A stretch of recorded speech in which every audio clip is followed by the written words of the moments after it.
Hello everyone, welcome to जिज्ञासु online classes. जिज्ञासु online classes में आपका स्वागत है। आज आज हम लेक्चर सीरीज शुरू करने वाले हैं क्लास 9th के लिए। ये एक मैथमेटिक्स लेक्चर सीरीज होगी। तो चलिए शुरू करते हैं क्लास 9 का फर्स्ट चैप्टर, जो कि है रियल नंबर्स। अब जानते हैं कि रियल नंबर्स क्या होते हैं। चैप्टर शुरू करने से पहले हम जानते हैं कि रियल नंबर्स क्या होते हैं। तो देखिए, सबसे पहले आए काउंटिंग नंबर्स। ठीक है, जिनकी हेल्प से हमने काउंट किया 1 2 3 4 5। तो सबसे पहले क्या है, हमारे काउंटिंग नंबर्स आए, जिनको हम बोलते हैं नेचुरल नंबर्स। जिनको हम क्या बोलते हैं बच्चा? Natural numbers. उसके बाद हमें जरूरत पड़ी एक ऐसे नंबर की जो एम्प्टीनेस दिखाए। जो क्या दिखाए? एम्प्टीनेस दिखाए। सपोज कीजिए कि एक प्लेट है, उसमें कोई चीज रखी है। एक प्लेट है, उसमें कोई चीज रखी है और मैं पूछूं इस प्लेट में कितनी चीजें रखी हैं, इस प्लेट में कितनी थिंग्स हैं। तो आप बताओगे इन नंबर्स 1। आप बताओगे इन नंबर्स 1।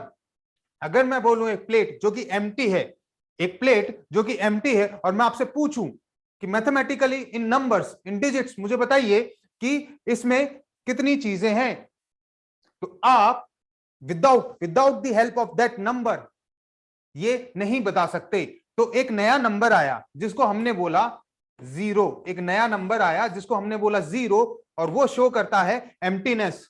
वो क्या शो करता है? वो शो करता है एम्प्टीनेस। जब हमने जीरो को काउंटिंग नंबर्स में ऐड कर दिया, जब हमने जीरो को काउंटिंग नंबर्स में ऐड कर दिया, तो वो क्या बन गया? वो बन गया होल नंबर्स। वो क्या बन गए?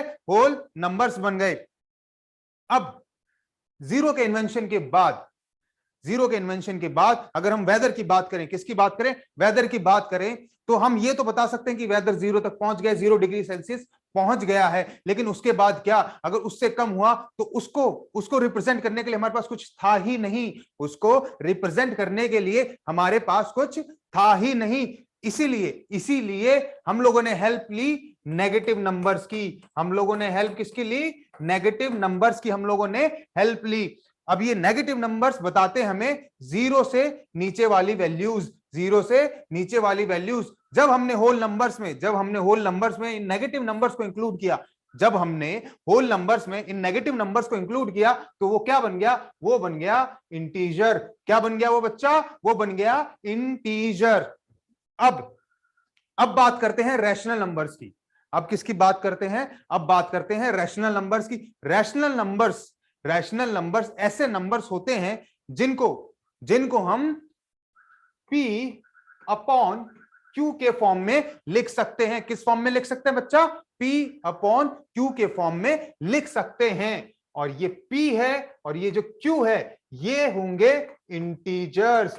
क्या होंगे ये? इंटीजर्स अभी हमने पढ़ा है ना, अभी हमने क्लियर किया कि इंटीजर्स क्या होते हैं। इंटीजर्स होते हैं नेचुरल नंबर्स, फिर उसमें हमने 0 ऐड कर दिया तो होल नंबर्स में जब हमने नेगेटिव नंबर्स को ऐड किया तो क्या बन गए? इंटीजर्स। तो जब हम इंटीजर्स को इस फॉर्म में लिखते हैं, फ्रैक्शन फॉर्म में लिखते हैं, P अपॉन Q के फॉर्म में लिखते हैं, जहां पे Q जो होता है वो 0 के बराबर नहीं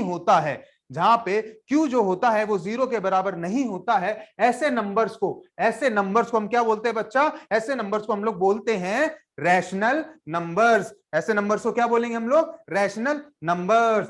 अब देखिए, इसके एग्जाम्पल देख लेते हैं। किसके एग्जाम्पल देख लेते हैं? रैशनल नंबर के एग्जाम्पल देख लेते हैं। 3/5 क्या एक रैशनल नंबर है? बिल्कुल रैशनल नंबर है। 1/2 क्या ये एक रैशनल नंबर है? बिल्कुल रैशनल नंबर है। अब बात करते हैं 2 की। तो आप मुझे बताइए क्या 2 एक रैशनल नंबर है? सोचिए, क्या 2 एक रैशनल नंबर है? तो जिन बच्चों का आंसर 2 एक रैशनल नंबर होता है, ये है। जिन बच्चों का आंसर 2 एक रैशनल नंबर होता है, ये है, वो बिल्कुल सही हैं। क्योंकि हम किसी भी नंबर को 1 से डिवाइड कर सकते हैं, हम किसी भी नंबर को 1 से डिवाइड कर सकते हैं, बिल्कुल कर सकते हैं, क्योंकि किसी भी नंबर को 1 से डिवाइड करके आंसर क्या आता है, क्वेश्चन क्या आता है, वही सेम नंबर आ जाता है। आप किसी भी नंबर को 1 से डिवाइड करोगे तो क्वेश्चन क्या आएगा, वो सेम नंबर आ जाएगा। तो हम 2 को 2/1 भी लिख सकते हैं। अगर हम 2 को 2/1 लिख सकते हैं तो ये दोनों इंटीजर है, बिल्कुल इंटीजर है। 2 भी एक इंटीजर है, 1 भी एक इंटीजर है, p अपॉन q के फॉर्म में है और q is not equals to 0, therefore 2 is a rational number. ठीक है बच्चों, 2 एक रैशनल नंबर है। अब बात करते हैं इर्रेशनल नंबर की। किसकी बात करेंगे हम लोग, इर्रेशनल नंबर की बात करेंगे। इर्रेशनल नंबर ऐसे नंबर होते हैं, इर्रेशनल नंबर ऐसे नंबर होते हैं जिनको हम p अपॉन क्यू के फॉर्म में नहीं लिख सकते, जिनको अब हम लोग p अपॉन क्यू के फॉर्म में नहीं लिख सकते। ऐसे नंबर कौन से होते हैं, √3 एक ऐसा नंबर है, पाई एक ऐसा नंबर है, √2 एक ऐसा नंबर है। तो ये ऐसे नंबर हैं जिनको हम लोग p अपॉन क्यू के फॉर्म में नहीं लिख सकते। तो चलिए आगे बढ़ते हैं। अब एक एग्जाम्पल देख लेते हैं, एनसीईआरटी का एग्जाम्पल है, उसको देख लेते हैं। इसमें क्या पूछा गया है, are the following statements true और false, give reason for your answer. Every whole number is a natural number, every whole number is a natural number. तो क्या ये ट्रू है या फॉल्स है। तो अभी अभी हमने पढ़ा कि जो नेचुरल नंबर्स हैं उनमें जब हम जीरो को इंक्लूड करते हैं, जो नेचुरल नंबर्स है उनमें जब हम जीरो को इंक्लूड करते हैं तो वो होल नंबर्स बन जाते हैं। तो यहां बोल रहे हैं कि हर एक होल नंबर नेचुरल नंबर है, ऐसा पॉसिबल नहीं है कि क्योंकि जीरो नेचुरल नंबर में नहीं आता। तो पहला स्टेटमेंट हमारा क्या हो गया, पहला स्टेटमेंट हमारा हो गया फॉल्स। सेकंड स्टेटमेंट पढ़ लेते हैं, every integer is a rational number, हर इंटीजर रैशनल नंबर होता है। तो क्या ये ट्रू है या फॉल्स है। तो बच्चा अभी हमने देखा कि हम रैशनल नंबर्स को p अपॉन क्यू के फॉर्म में लिख सकते हैं और p अपॉन क्यू क्या होंगे, इंटीजर्स होंगे। और 2 को भी मैंने बताया आपको कि एक रैशनल नंबर्स है। तो बिल्कुल सेकंड वाला जो ऑप्शन है वो हमारा ट्रू है, क्योंकि हर इंटीजर एक रैशनल नंबर होता है, क्योंकि हर इंटीजर को हम p अपॉन क्यू के फॉर्म में लिख सकते हैं, हर इंटीजर को आप 1 से डिवाइड कर सकते हैं और वो p अपॉन क्यू का फॉर्म ले लेता है। तो ये हो गया ट्रू, सेकंड जो हो गया हमारा हो गया true. Every rational number is an integer, तो ये बिल्कुल फॉल्स है। क्यों फॉल्स है, क्योंकि इंटीजर 1 2 0 -1 -2 होते हैं, लेकिन रैशनल नंबर 2/5 भी हो सकता है और ये इंटीजर नहीं होता, इसीलिए हर रैशनल नंबर इंटीजर नहीं होता है। अब चलिए आगे चलते हैं। एग्जाम्पल टू कहता है कि आपको फाइंड करने हैं 5 रैशनल नंबर्स बिटवीन 1 एंड 2। आपको 5 रैशनल नंबर्स फाइंड करने हैं बिटवीन 1 एंड 2। तो देखिए इसको करने के दो तरीके हैं, टू वे से हम इसको सॉल्व कर सकते हैं। तो पहला होता है कि आप इन दोनों के बीच का नंबर निकाल लीजिए। वो कैसे निकाल सकते हैं हम लोग, 1 + 2/2 एवरेज करके वो हम निकाल सकते हैं। तो ये आ गया 3/2। तो ये क्या आ गया, 3/2। तो ये 1 और 2 के बीच में आएगा, ये 1 और 2 के बीच में आएगा, क्योंकि अगर हम 3 को 2 से डिवाइड करेंगे तो आंसर आता है 1.5। अब हम क्या करेंगे, अब हम इन दोनों के बीच का नंबर निकालेंगे, वो इधर आ जाएगा। फिर हम इन दोनों के बीच का नंबर निकालेंगे, वो इधर आ जाएगा। फिर हम इन दोनों के बीच का नंबर निकालेंगे, वो इधर आएगा। और फिर हम इन दोनों के बीच का नंबर निकालेंगे, वो इधर आएगा। तो इसको सॉल्व करके देखते हैं।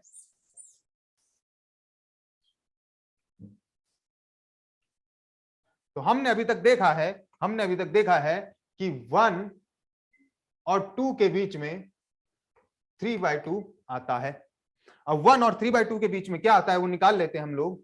1 + 3/2 / 2 विच इज इक्वल टू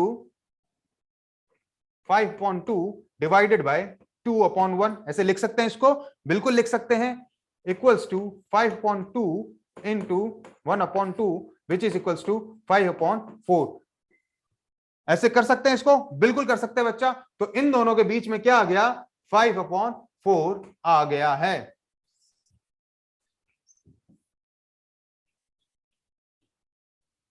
अब हम देख लेते हैं बच्चा, अब हम क्या देखेंगे, अब हम देखेंगे कि 3/2 और 2 के बीच में कौन सा नंबर आता है, यानी इनका एवरेज क्या है। तो हम लोग क्या करेंगे, 3/2 प्लस 2 डिवाइडेड बाय 2, तो ये हो गया 7/4। तो इनके बीच में क्या आता है, इनके बीच में आ जाता है 7/4। तो अभी तक हम 3 रैशनल नंबर्स निकाल चुके हैं बिटवीन 1 एंड 2। अभी 2 निकालने बाकी हैं, अभी 2 निकालने बाकी हैं, तो चलिए वो भी निकाल लेते हैं। अब निकालेंगे 5/4 और 3/2 के बीच का रैशनल नंबर्स, किसकी हेल्प से, एवरेज की हेल्प से। तो 5/4 plus 3/2 divided by 2 which is equals to 5/4 plus 6/4 divided by 2 which is equals to 11/8 which is equals to 11/8। तो इन दोनों के बीच का हमने निकाल लिया, वो है 11/8। ठीक है बच्चा, अभी तक आपको समझ में आ रहा है कि हम कैसे जा रहे हैं। हम लोग क्या कर रहे हैं, दो नंबर्स के बीच का, दो नंबर्स का एवरेज ले रहे हैं, जिससे उनके बीच का उनका मिडिल नंबर आ जाता है, उनके बीच का नंबर आ जाता है। अब हम देख लेते हैं, आगे चलते हैं, आगे देख लेते हैं। अब हम इन दोनों के बीच का नंबर निकालेंगे, इन दोनों के बीच में जो रैशनल नंबर है उसको निकालेंगे with the help of average. तो हम क्या करते हैं, हम 3/2 प्लस 7/4 डिवाइडेड बाय 2 कर लेते हैं, which is equals to 6/4 plus 7/4/2 which is equals to 13/8, जो किसके बराबर है, 13/8 के बराबर है। तो हम लिख लेते हैं यहां पे 13/8। तो हमने 1 और 2 के बीच में, हमने 1 और 2 के बीच के 5 रैशनल नंबर्स निकाल लिए हैं with the help of average, with the help of average. तो हम देख लेते हैं, वो कौन कौन से हैं, 5/4, 11/8, 3/2, 13/8 एंड 7/4। ये 5 रैशनल नंबर 1 और 2 के बीच में आते हैं। तो ये एक मेथड था, 1 और 2 के बीच में 5 रैशनल नंबर निकालने का। अब एक और मेथड है, इसे इजी मेथड है, जिसको हम अभी सीखेंगे। तो चलिए हम दूसरे मेथड से इसको सॉल्व करने की कोशिश करते हैं, देखिए अब आपको क्या करना है, अब आपको देखना है कि हमको कितने रैशनल नंबर्स निकालने हैं बीच में, 5 रैशनल नंबर्स निकालने। तो सबसे पहले आप करेंगे क्या, 5 + 1। सबसे पहले आप क्या करेंगे, जितने रैशनल नंबर निकालने हैं उनमें एक नंबर आप ऐड कर देंगे, तो ये हो जाएगा 6। अब आप क्या करेंगे, अब आप 6 को, हम 1 को 1/1 लिख सकते हैं, बिल्कुल लिख सकते हैं, और 2 को 2/1 लिख सकते हैं, बिल्कुल लिख सकते हैं, ये चीज हमने देखी है।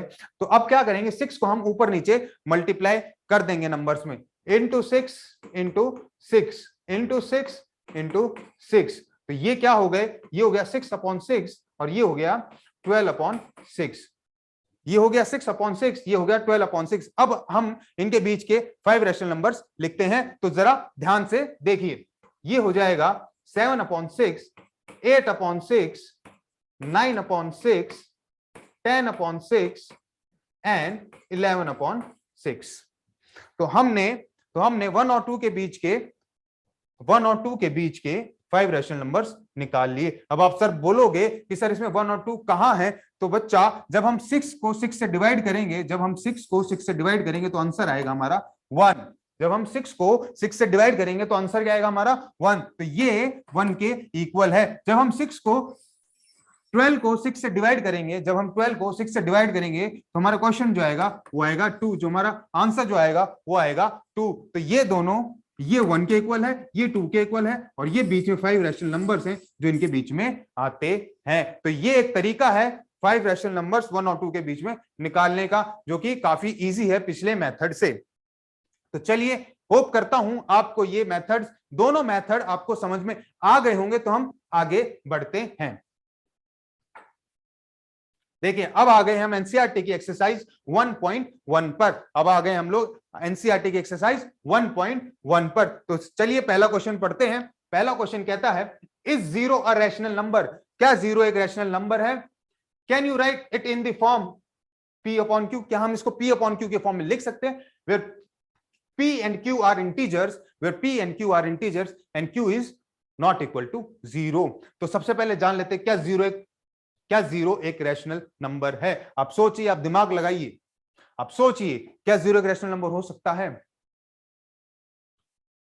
जिन बच्चों का आंसर ये है कि जीरो एक रैशनल नंबर हो सकता है, वो बिल्कुल सही है, क्योंकि जीरो को भी हम P अपॉन Q के फॉर्म में लिख सकते हैं। हमने बात की है कि हम किसी भी नंबर को 1 से डिवाइड करें, किसी भी नंबर को अगर हम 1 से डिवाइड करें, तो जो हमारा क्वेश्चन आता है, जो हमारा आंसर आता है, वो क्या आता है? वो सेम नंबर आता है। तो अगर मैं जीरो को भी 1 से डिवाइड करूंगा, तो अगर मैं जीरो को भी 1 से डिवाइड करूंगा, तो मेरा आंसर क्या आएगा? मेरा आंसर आएगा 0। तो मैं जीरो को ऐसे लिख सकता हूं, बिल्कुल लिख सकता हूं। क्या जीरो एक इंटीजर है? क्या जीरो एक इंटीजर है? ये हमने पढ़ा है कि जीरो एक इंटीजर है, बिल्कुल है। क्या 1 एक इंटीजर है? बिल्कुल 1 एक इंटीजर है। यानी हमने जीरो को P अपॉन Q के फॉर्म में लिख लिया। और क्या हमारा Q 0 है? हमारा Q इक्वल्स टू 1 है, which is Q is not equals to 0। तो क्या जीरो एक रैशनल नंबर है? बिल्कुल जीरो एक रैशनल नंबर है। चलिए, अब हम अपनी एनसीईआरटी की एक्सरसाइज 1.1 का क्वेश्चन 2 देखते हैं। Find 6 rational numbers between 3 and 4। I think इसमें आपको कोई भी प्रॉब्लम नहीं आने वाली है, इसमें आपको कोई भी प्रॉब्लम नहीं आने वाली है। अब हम क्या करेंगे? सेम चीज करेंगे हम लोग। कितने रैशनल नंबर निकालने हैं बच्चा? 6 रैशनल नंबर निकालने हैं। तो सबसे पहले हम 6 + 1 = 7 देख लेंगे कि 7 से हमें मल्टीप्लाई करना है बोथ न्यूमरेटर एंड डिनोमिनेटर। तो अब 3 को हम P अपॉन Q के फॉर्म में लिख लेते हैं। 3 को लिख लेते हैं 3/1, और 4 को हम P अपॉन Q के फॉर्म में लिख लेते हैं। 4 को लिख लेते हैं 4/1। ठीक है बच्चा। अब हम 7 को न्यूमरेटर और डिनोमिनेटर में मल्टीप्लाई कर लेंगे। इंटू 7 इंटू 7 इंटू 7 इंटू 7, तो ये हो जाएगा हमारा 21/7, और ये हो जाएगा 28/7। ठीक है बच्चा, यहां तक आपको समझ में आ गया कि हम किस तरह से आगे बढ़ रहे हैं। अब हम क्या करेंगे? अब हम इनके बीच के रैशनल नंबर्स लिख लेते हैं। 22/7, 23/7, 24/7, 25/7, 26/7 and 27/7। 1 2 3 4 5 6, हमने 6 रैशनल नंबर बिटवीन 3 and 4 निकाल लिए। अब मैं दोबारा रिपीट कर रहा हूं कि यहाँ पे 3 क्या है, यहाँ पे 4 क्या है। जब हम 7 से 21 को डिवाइड करते हैं, तो आंसर क्या आएगा? हमारा आंसर आएगा हमारा 3। जब हम 28 को डिवाइड करेंगे 7 से, तो आंसर हमारा आएगा 4। तो ये जो रैशनल नंबर्स हैं, ये जो 6 रैशनल नंबर्स हैं, ये किसके बीच में हैं? ये 3 और 4 के बीच के रैशनल नंबर्स हैं। अब बच्चा आप पूछोगे कि हम दो नंबर्स के बीच में जैसे कि 1 और 2, दो नंबर्स के बीच में कितने रैशनल नंबर्स फाइंड कर सकते हैं? दो नंबर्स के बीच में हम कितने रैशनल नंबर्स फाइंड कर सकते हैं? अगर आपका ये सवाल है, तो इसका आंसर है कि हम इनफिनाइट, जिनकी गिनती ही नहीं हो सकती, इतने रैशनल नंबर फाइंड कर सकते हैं। अब आगे बढ़ते हैं क्वेश्चन नंबर 3 में। क्वेश्चन नंबर 3 आई थिंक आप खुद कर लेंगे, काफी इजी है, आप करके देखिए और इसके आंसर्स आप कमेंट में जरूर लिखिएगा। अब चलते हैं आगे क्वेश्चन नंबर 4 में। अब इसमें पूछ रहा है कि ये बताना हमें, जो गिवन स्टेटमेंट है, क्या ये ट्रू है या फॉल्स है? क्या ये ट्रू है या फॉल्स है? Every natural number is a whole number. Every natural number is a whole number. हर नेचुरल नंबर एक होल नंबर होता है। तो होल नंबर के अंदर क्या क्या आते हैं? 0 प्लस सारे नेचुरल नंबर्स। तो यानी पहला स्टेटमेंट हमारा ट्रू है। पहला स्टेटमेंट क्या है हमारा?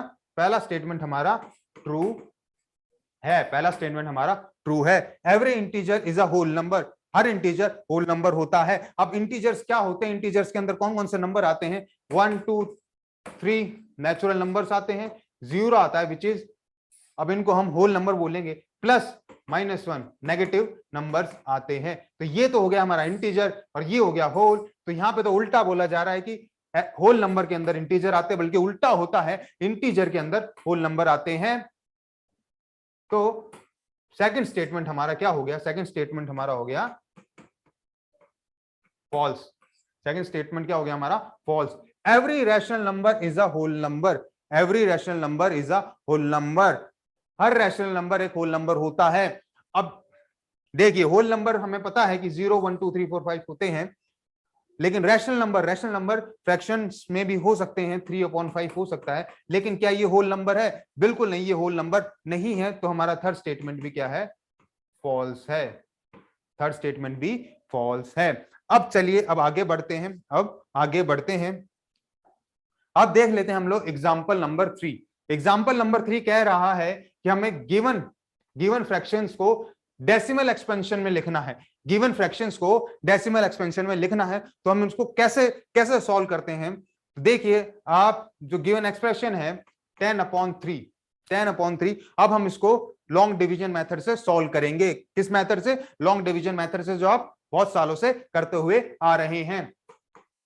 10/3, अब 3 3 9, 1.0, 3 3 9 1 0, 3 3 9 1 0, 3 3 9 1 0। अब आप एक चीज देखिए, अब आप एक चीज देखिए कि ये जो नंबर है, ये जो हमारा रिमाइंडर है, वो हमेशा रिपीट होता जा रहा है, हमारा रिमाइंडर हमेशा 1 आता जा रहा है, हमारा रिमाइंडर हमेशा 1 आता जा रहा है, वो रिपीट होता जा रहा है, और हमारा क्वेश्चन चलता जा रहा है, चलता जा रहा है, ये खत्म ही नहीं हो रहा है। ठीक है, ये चीज हमने नोट की है। पहली चीज हमने क्या नोट की है कि हमारा जो रिमाइंडर है वो 1 1 1 आता जा रहा है, यानी रिमाइंडर हमारा रिपीट हो रहा है। क्या हो रहा है, रिपीट हो रहा है, रिमाइंडर हमारा रिपीट हो रहा है। और जो क्वेश्चन है वो क्या है, नॉन टर्मिनेटिंग है, यानी वो टर्मिनेट नहीं हो रहा है, वो खत्म नहीं हो रहा है। एक चीज हमने नोट की। सेकंड देख लेते हैं, सेकंड फ्रैक्शन क्या है वो देख लेते हैं, 7/8। अब इसको सॉल्व करके देखते हैं।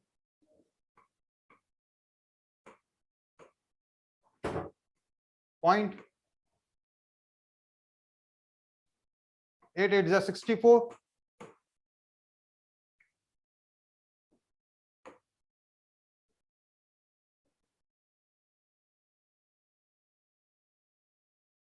8 7 56, 8 5 40। अब देखिए आप, ये सॉल्व हो गया है, हमारा रिमाइंडर क्या आ गया, हमारा रिमाइंडर 0 आ गया है, और हमारा जो क्वेश्चन है वो भी टर्मिनेट हो गया है, और हमारा रिमाइंडर वो 0 आ गया है। ये दो चीज आपने देखी, तो हम इन दोनों चीजों से ये चीज निकाल सकते हैं, ये कंक्लूजन निकाल सकते हैं कि जो रैशनल नंबर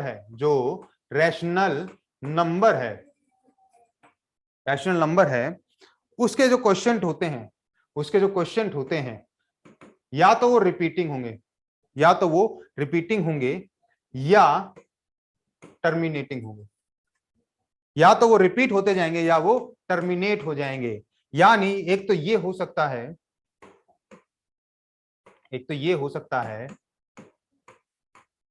कि चलता जाए खत्म ना हो, या फिर एक ये हो सकता है 0.875, जो कि हमारा 7/8 को हमने लिखा था।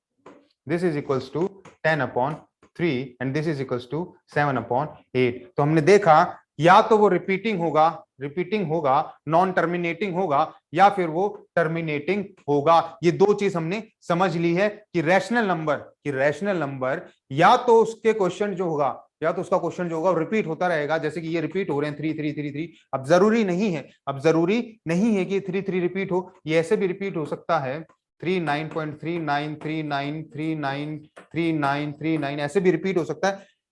कितने भी डिजिट के बाद वो रिपीट हो सकता है, कितने भी डिजिट के बाद वो रिपीट हो सकता है 3 डिजिट रिपीट हो रहे हो सकता है 4 डिजिट रिपीट हो सकता है 5 डिजिट रिपीट हो रहे हो, लेकिन वो रिपीट जरूर होगा। अगर वो रिपीट नहीं हो रहा है तो वो टर्मिनेटिंग हो जाए, यानी वो टर्मिनेट हो जाएगा। अगर ये दोनों चीजें नहीं है, ना तो वो रिपीटिंग है ना वो टर्मिनेट हो रहा है। इसका एक एग्जाम्पल देख लेते हैं, इसका एक एग्जाम्पल देख लेते हैं।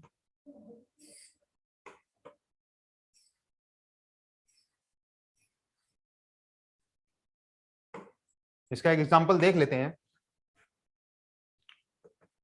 1 0 1 0 0 1 0 0 0 1 0 0 0 0। अब ये जो क्वेश्चन है, ये जो नंबर है, ये ना तो टर्मिनेट हो रहा है, ये आगे बढ़ता ही जा रहा है, और ना ये रिपीट हो रहा है, ना ये रिपीट हो रहा है ना ये टर्मिनेट हो रहा है। तो ये क्या है? ये इररेशनल नंबर है, ये एक इररेशनल नंबर है। रैशनल नंबर जो होंगे या तो वो रिपीट होंगे या फिर वो टर्मिनेट होंगे। ये दो चीज हमने नोट कर ली है, ये दो चीज हमने नोट कर ली है। अब 1/7 को आप खुद सॉल्व करके देखिए, 1/7 को आप खुद सॉल्व करके देखिए और बताइए क्या ये रिपीट हो रहा है और क्या ये टर्मिनेट हो रहा है। या तो ये रिपीट होगा या ये टर्मिनेट होगा, क्योंकि ये एक रैशनल नंबर है, ये P/Q के फॉर्म में, और Q 0 के इक्वल नहीं है। अब क्वेश्चन देखते हैं 4।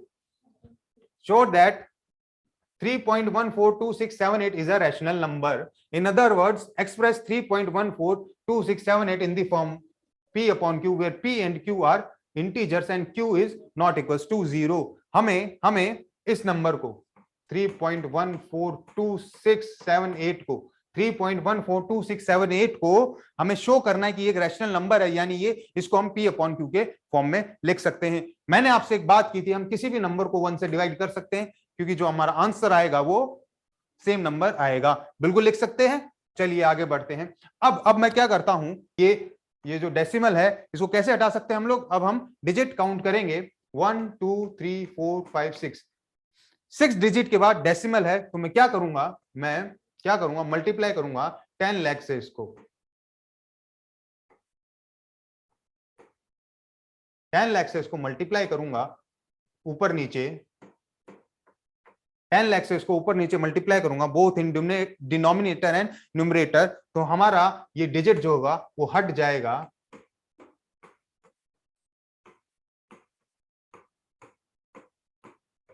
अब ये एक नंबर P/Q के फॉर्म में आ गया है। हमने शो कर दिया है कि हम 3.14267 को ऐसे भी लिख सकते हैं P/Q के फॉर्म में, where Q is not equals to 0। हमने ये शो कर दिया है कि ये एक रैशनल नंबर है। तो चलिए आगे बढ़ते हैं, नेक्स्ट क्वेश्चन पे बढ़ते हैं, नेक्स्ट एग्जांपल बढ़ते हैं। शो दैट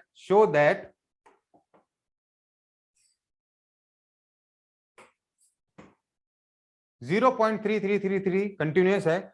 अगर बच्चा अगर कोई नंबर कंटिन्यू हो रहा है, अगर कोई नंबर कंटिन्यू हो रहा है, जैसे ये 3 चलता जा रहा है, खत्म नहीं हो रहा, हमें नहीं पता ये कहां पे एंड होगा जाके, तो हम इसको ऐसे भी लिख सकते हैं 3 बार। ये जो बार है, ये जो बार ऊपर आप देख रहे हैं, ये रिप्रेजेंट करता है कि नंबर कंटिन्यू चलता जा रहा है। क्या रिप्रेजेंट करता है ये? कि नंबर कंटिन्यू चलता जा रहा है, नंबर बार बार रिपीट हो रहा है। तो अब इस नंबर को हमें किस फॉर्म में लिखना है? अब इस नंबर को हमें P/Q के फॉर्म में लिखना है। इस नंबर को हमें P/Q के फॉर्म में लिखना है, जहां Q जो है वो 0 के इक्वल नहीं होना चाहिए, यानी हमें बताना है कि ये गिवन नंबर रैशनल नंबर है। तो चलिए इसको कैसे करते हैं आप ध्यान से देखिएगा, बड़ा ही इजी सा मेथड है। तो हम सबसे पहले ले लेते हैं लेट x इक्वल्स टू 0.33333। ठीक है, हम x को ऐसे भी लिख सकते हैं, मैंने अभी बताया था, हम इसके ऊपर बार लगा सकते हैं, बार से हम ये बताते हैं कि नंबर बार बार रिपीट हो रहा है।